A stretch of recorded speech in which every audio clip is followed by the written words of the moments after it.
Facebook ads in a nutshell. This is what we're doing every time we run a Facebook ad. These are the basic overall components. We want to do research. And based on that research, we want to come up with bait. And the bait gets them in the door. Okay. And then based on that bait, we want to create an ad to deliver that bait. And then we want to bring them into some sort of funnel to then eventually bring them to the sale.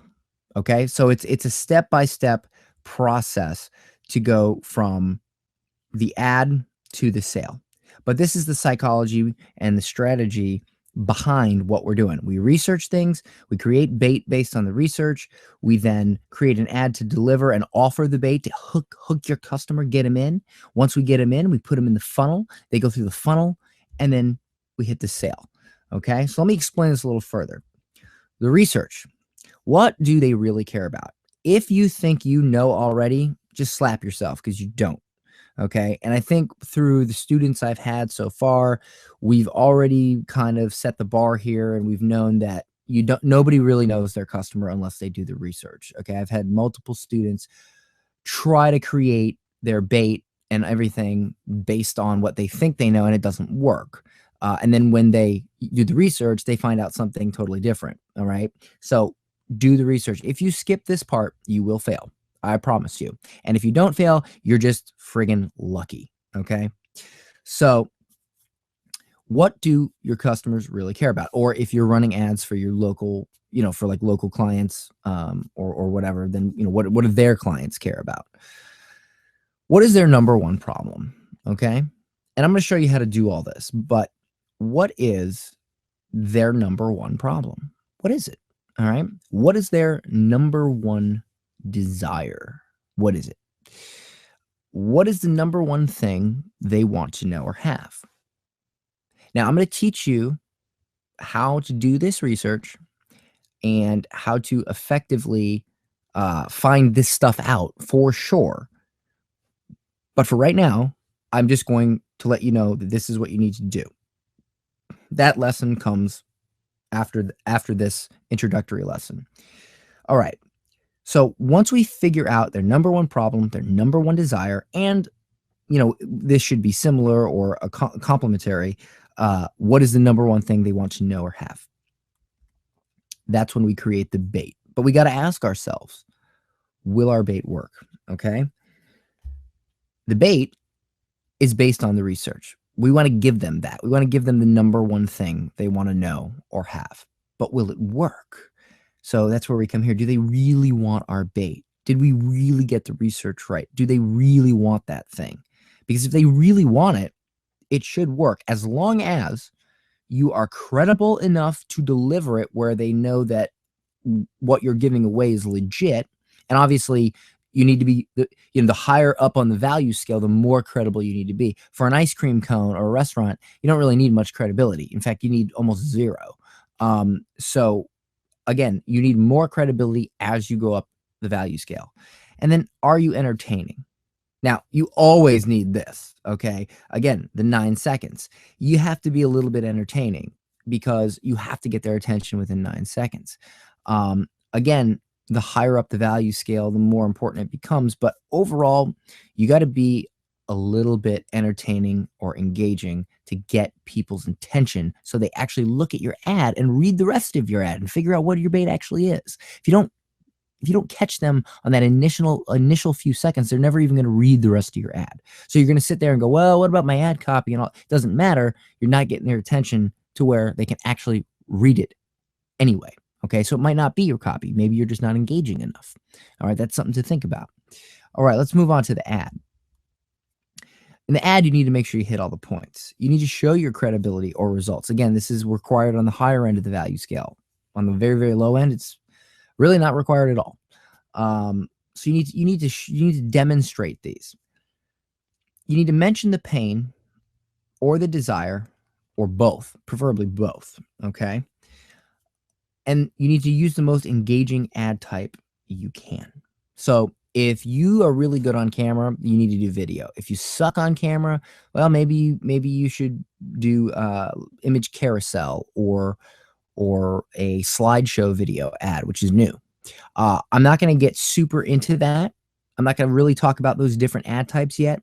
That's going to be in later lessons. I'm just letting you know that you need to pick the ad that is most engaging that you're capable of doing. And usually that's video. For real estate though, I use image carousel a lot because that's pretty engaging, because when people are kind of shopping for something, like looking at houses, they're moving their thumb across the phone. And in that instance, that's more engaging than video, because they're physically moving their finger, and that's they're like playing with the phone. So that's actually the most engaging at that point. But if it's, a video on coaching, like maybe business coaching, then that's going to be video. Or if it's an ad on coaching, you would want to use video. All right, because nobody's going to scroll with their thumb through, images of coaching stuff. That doesn't even make any sense. So in that case, you'd want to use video. Okay, so let me just go through these 3 things one more time. Show credibility or results, especially the higher up on the value scale. Mention the pain, preferably first, or the desire first, or both. If you mention both, mention the pain first and then the desire. Hit all the points. Use the most engaging ad type you can, as I just said. Finally, offer the bait. That's what the ad is for. The ad is not to sell your product. The ad is not to do anything but offer the bait. That is the sole purpose of your ad, is to offer the bait. Okay, then we move on to the funnel. Now, this is where you need to choose a funnel. There are an infinite number of funnels. There are so many, and I'm going to show you some. I'm going to show you some in this very lesson. But you need to choose one, okay? And in your funnel, you need to make sure you install the pixel on all funnel steps, if possible. There are some non-page funnels, and I'll get into that as well. But you want to install your pixel, your Facebook pixel, on all of them. And if you don't understand that yet, that's totally fine. I'm going to show you how to do that. Again, in this module, I'm telling you what you need to do. And then in the rest of the course, I'm going to show you how to do it. So you need to echo your ad on your landing page. Remember, if they click through your ad because they want your bait, that means that they want your bait. So really, at that point, your landing page doesn't have to do too much extra convincing. It simply has to not discourage them from getting your bait. It can't have a bunch of crap on it. It's got to be clean, easy, echo your ad. When I do webinars, I just take the same video I use in my ad and I put it on the page.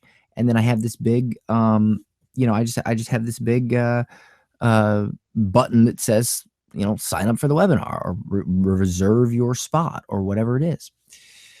You need to also deliver with your bait. Now, when I say deliver, I don't mean send them the bait. I mean deliver. I mean, your bait needs to be awesome. It needs, if it's a free cheat sheet or a free case study, you have to deliver. You have to impress them. Okay. Focus on impressing your clients, and you'll make sales. Impress them first. All right. And finally, a call to action on your thank you page. You want them to take an additional step. It could be a small step. It could be a big step. And I'm going to get into that here in a minute. But you definitely want to encourage them to do something after they've signed up, something small. And a lot of times you can give them an incentive to do so. And I'm going to get into that as well. Finally, the sale. And that's the hard part, right? You need to choose a way to follow up, whether that be retargeting ads, an email sequence, sending them direct mail, whatever it is. You need to figure out a way to follow up. All right, choose that. You need to build value during your follow-up. You can't just send them, hey, buy my stuff, hey, buy my stuff, hey, buy my stuff. In fact, I very rarely ask people to buy my stuff. I just keep impressing them. And most of the time, people are like, how can I give you money? What do you sell? Do you have a course? Do you have a program? Do you have coaching? And again, the higher up on the value scale you are, the more you'd want to do that. The lower down, the sooner you can ask for the sale. Okay, so just always remember that value scale, especially for you guys out there, guys and girls that are taking on clients for Facebook ads. All right, and then you need to choose a method of sale. Do you want them to come into your business and you wanna talk to them? Do you wanna get them on the phone? Do you wanna bring them to a sales page? What? You gotta choose that, all right? Keep in mind that all of this stuff, from the funnel to the sale to the ad to the bait, all of this stuff you can experiment with. You can try, and I did when I built my coaching and my marketing. I tried different freebies. I tried different things. I saw who bought the most. When I offered this, that, and each time I did it, I got better and better and better results. And that's what you're going to have to do. I'm giving you the tools, I'm giving you the building blocks. You can move the building blocks around, you can put them in different spots, you can experiment. But at the end of the day, I can't just hand you a golden key. Nope, nobody can. You're going to have to, and some of you will get lucky right away. Some of you will hit it a home run right away, and some of you will struggle. For those of you that struggle, you're just going to have to work harder. It's okay. I did. I had horrible social anxiety, and now I'm a social butterfly. I worked through it. Everybody has challenges, and they're all different. So if you fail a few times, don't freak out. Don't think down of yourself.